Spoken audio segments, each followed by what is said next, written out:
आखिर कनाडा का 80% हिस्सा खाली क्यों पड़ा है?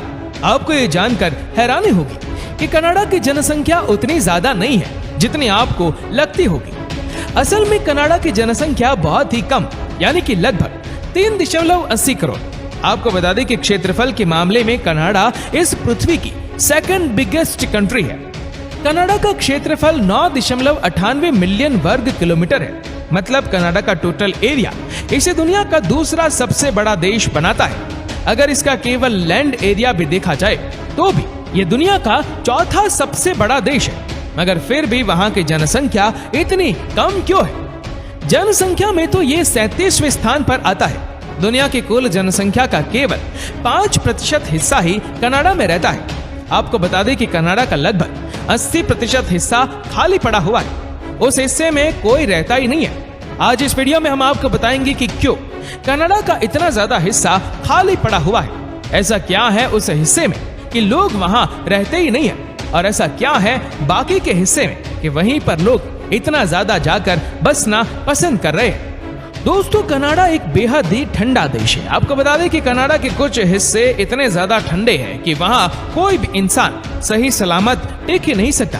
कनाडा इतना बड़ा है, मगर फिर भी कनाडा में रहने वाले लोग थोड़े से लैंड एरिया पर रहते हैं। कनाडा की ज्योग्राफी इतनी यूनिक है कि वो कनाडा को सबसे अलग बनाती है, मगर साथ ही ह्यूमन लाइफ के लिए काफी हद तक अनफ्रेंडली भी बनाती है। कनाडा की आबादी का बहुत बड़ा हिस्सा कनाडा के एक छोटे से हिस्से में बसा हुआ है। इसमें रेड कलर वाला हिस्सा, जो हिस्सा अमेरिका के साथ सीमा साझा करता है, यानी अमेरिका और कनाडा जिस सीमा से बटे हुए, उस सीमा के 180 किलोमीटर के भीतर कनाडा की 80% आबादी निवास करती है।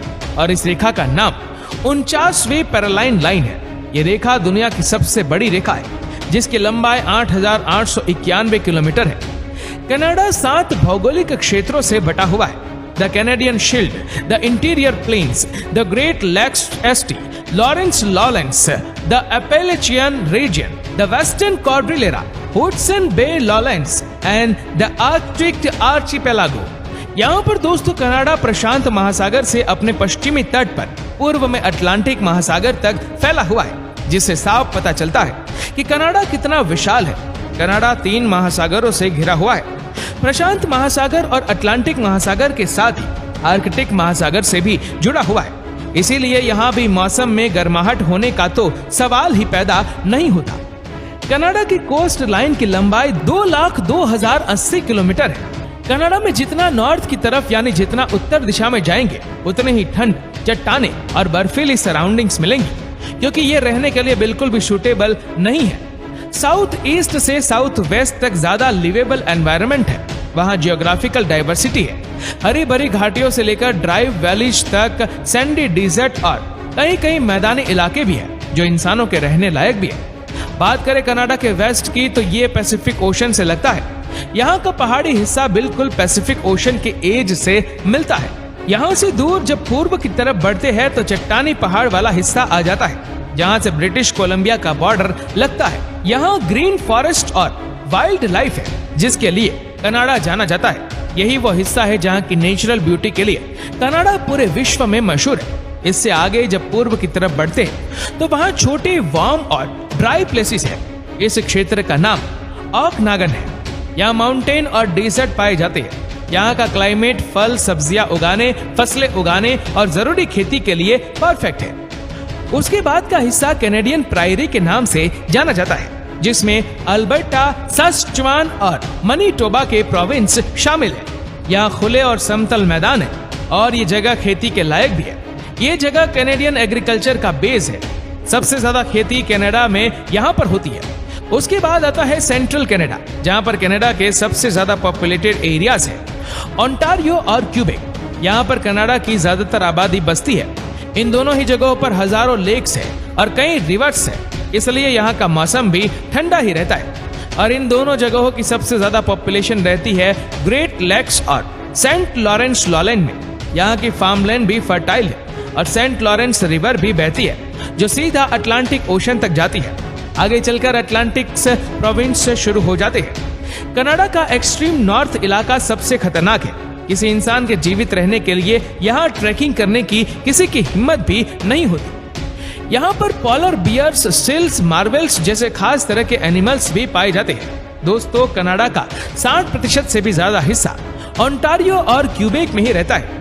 लगभग 20% ब्रिटिश कोलंबिया और एल्बर्टो में, Prince Edward island, north west territories, Yukon और नुनावुत की आबादी तो 1% भी नहीं है। बात करें कनाडा के मौसम की, तो जिन एरिया में लोग रहते हैं वहाँ का टेम्परेचर दिसंबर से मार्च तक -20 डिग्री सेल्सियस रहता है। इसीलिए कनाडा दुनिया के सबसे ठंडे प्रदेशों में से एक माना जाता है।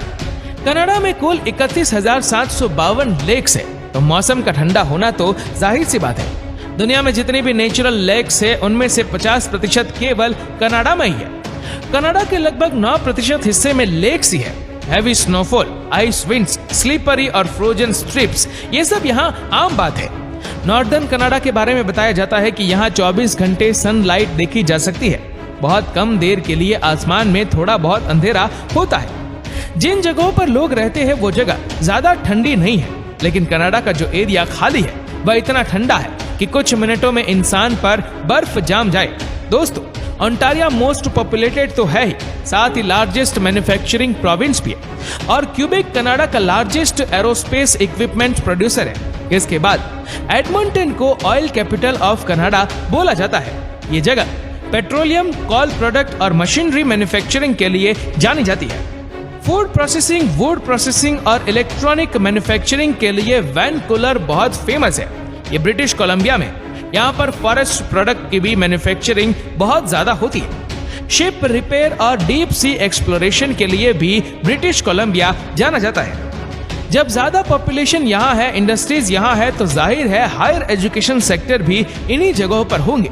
आपको बता दें कि कनाडा अपना जीडीपी का 6% केवल एजुकेशन पर ही खर्च करता है। 2020 में कनाडा का एजुकेशन सिस्टम तीसरे नंबर पर था, तभी तो हर साल यहाँ पर स्टूडेंट्स जाते हैं, मगर फिर भी इसकी पॉपुलेशन बहुत कम है।